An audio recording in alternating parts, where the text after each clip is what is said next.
শোনার জন্য স্টুডিওতে আছেন সহকর্মী সানবে রূপল, যাচ্ছি তার কাছে। রূপল, আপনাকে স্বাগত। 17 বছর পর তারেক রহমান দেশে ফিরছেন। তিনি তার কোনো জাতীয় পরিচয়পত্র নেই, তিনি ভোটারও না। এই বিষয়টির সমাধান কেমন করে হবে?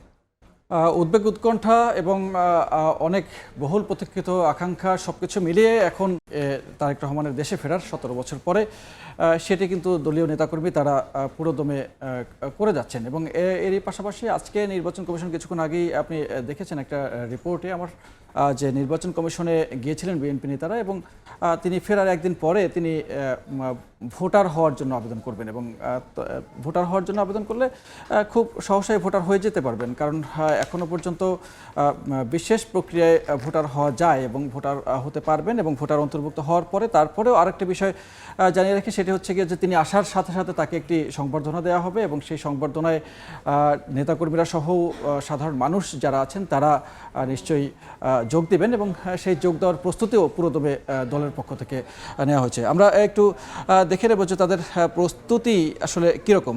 দেশে ফেরার পরপরই তিনি একটু আগে যেমনটি বলছিলাম যে ভোটার হওয়ার জন্য আবেদন করবেন তারেক রহমান। ধানের শীষকে জয়ী করার জন্য তিনি সারা দেশে সফর করবেন, এটি তার দলের পক্ষ থেকে জানানো হয়েছে। এবং স্বরাষ্ট্র উপদেষ্টা তিনি জানিয়েছেন যে নিশ্চিত নিরাপত্তা ব্যবস্থা, এবং দেশের মানুষজন কয়েকদিন আগেই একটা অঘটনের শিকার হয়েছেন, সাক্ষী হয়েছেন। তাই নিরাপত্তা ব্যবস্থা নিয়ে অনেক আগে থেকেই এই বিষয়টি নিয়ে বেশ উদ্বিগ্ন সাধারণ মানুষও, এবং যার ফলে এই নিরাপত্তা ব্যবস্থাটা কেমন আছে সেই বিষয়ে আশ্বস্ত করেছেন। নিরাপত্তা ব্যবস্থাটা কেমন হতে পারে সে বিষয়ে কোনো ধারণা তারা দিয়েছেন কিনা? স্বরাষ্ট্র উপদেষ্টা এর আগেও বলেছেন, এবং স্বরাষ্ট্র উপদেষ্টার সঙ্গে বিএনপির একাধিকবার কিন্তু এই বিষয়ে বৈঠক হয়েছে। এবং আপনি জানেন যে প্রথমে যখন আরও কয়েক মাস আগে যখন তারেক রহমানের দেশে ফেরার নিয়ে গুঞ্জন চলছিল এবং একটি তারিখও ঘোষণা করা হয়েছিল, তখন থেকেই বেশ তৎপরতা লক্ষ্য করা গেছে। এবং লুৎফুজ্জামান বাবর এবং তারেক রহমানের নিরাপত্তা উপদেষ্টা তাদের সমন্বয়ে একটি কমিটি তারা স্বরাষ্ট্র উপদেষ্টার সঙ্গে বৈঠক করেছিল, এবং সেই বৈঠকের পরে তারা আশ্বস্ত হয়েছেন যে তারা নিরাপত্তা ব্যবস্থা জোরদার করেছে, এবং যত রকমের নিরাপত্তা ব্যবস্থা দেওয়া দরকার সরকার সব রকমভাবে প্রস্তুতি নিয়েছে। ভোটের বাকি মাত্র দেড় মাসের দু একদিন বেশি, তো সেক্ষেত্রে বিএনপি নির্বাচনী প্রচারণা এবং তারেক রহমানের সম্পৃক্ততা কেমন করে হবে সে বিষয়ে তারা কিছু বলছেন কিনা?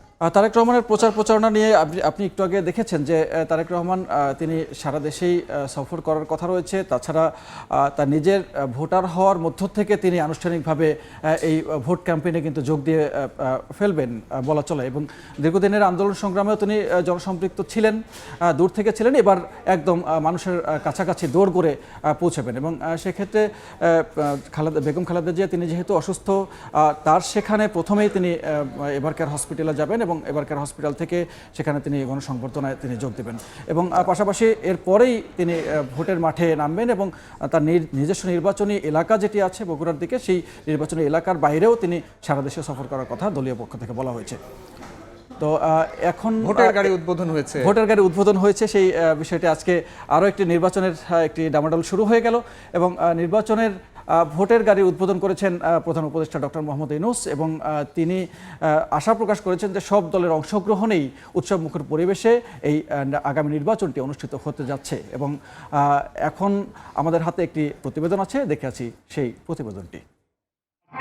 2 ভোট, সংসদ নির্বাচনে ভোট দিয়ে আমরা ঠিক করব কেমন সরকার চাই। কড়া নাড়ছে জাতীয় নির্বাচন, দেশ জুড়ে বইছে ভোটের হাওয়া। এবার একই সঙ্গে হবে রাষ্ট্র সংস্কারে গণভোট। গুরুত্ব তুলে ধরে প্রচারণায় নানা উদ্যোগ সরকারের। দেশের চাবি আমাদের হাতে। এবার এই প্রচারণায় যুক্ত হলো ভোটের গাড়ি। সরকারি ব্যবস্থাপনায় 10টি সুপার কারাভান সারা দেশে ঘুরে ঘুরে তুলে ধরবে নির্বাচন ও গণভোটের গুরুত্ব।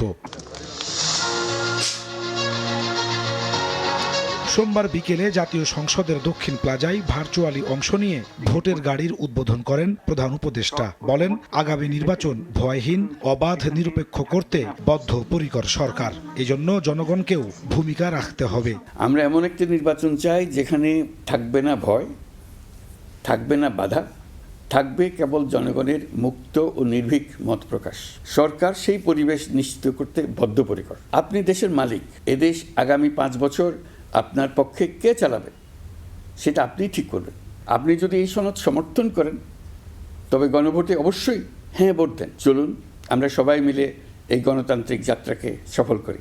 উদ্বোধনী অনুষ্ঠানে দুই উপদেষ্টা বলেন, ভয়ের পরিবেশ তৈরি করে ভোট বানচালে নানা চক্রান্ত চলছে, তবে নির্বাচন আয়োজনে কোনো কিছুই বাধা হতে দেবে না সরকার। গণতন্ত্রকে সুসংহত করতে যে প্রতিষ্ঠানগুলো, যে মানুষগুলো ভূমিকা রাখছিল, তাদের উপরে এই আক্রমণটা হচ্ছে। ফলে আমরা অবশ্যই যতটুকু সতর্ক ছিলাম, সতর্কতার মাত্রা আরও বাড়িয়ে, প্রস্তুতির মাত্রা আরও বাড়িয়ে দিয়ে আগাবো। বাংলাদেশ গণতান্ত্রিক ধারায় যাক, এটা যারা চায় না তারা নানা রকম বাধা সৃষ্টি করবে।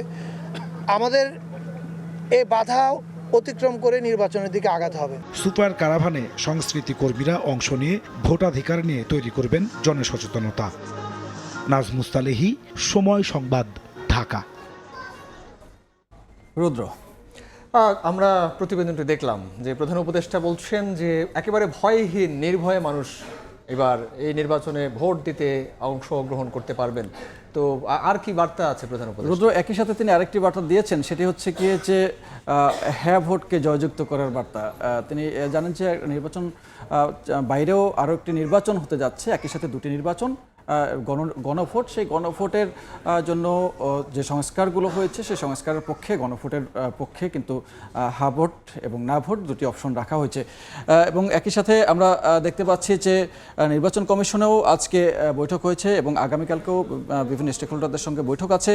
এবং নির্বাচন কমিশনও তারা সাধারণ মানুষকে যে বার্তাটি দিতে চাচ্ছেন সেটি হচ্ছে গিয়ে ভয় কেটে যাওয়ার আশা করেছেন। একটু জানতে চাই যে কিসের ভয়, কেন ভয়?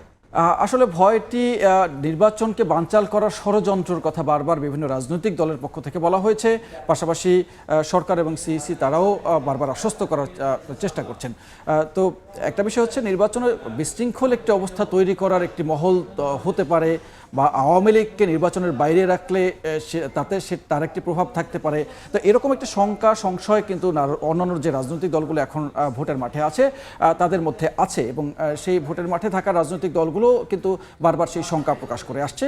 সেই শঙ্কা থেকেই হয়তো নির্বাচন কমিশন বা প্রধান উপদেষ্টা তিনিও হয়তো সেই শঙ্কার কথাই বলছেন। রুপল, আপনাকে ধন্যবাদ। ধন্যবাদ আপনাকে। সহকর্মী সানভীর রুপল জানাচ্ছিলেন নির্বাচন নিয়ে বিস্তারিত।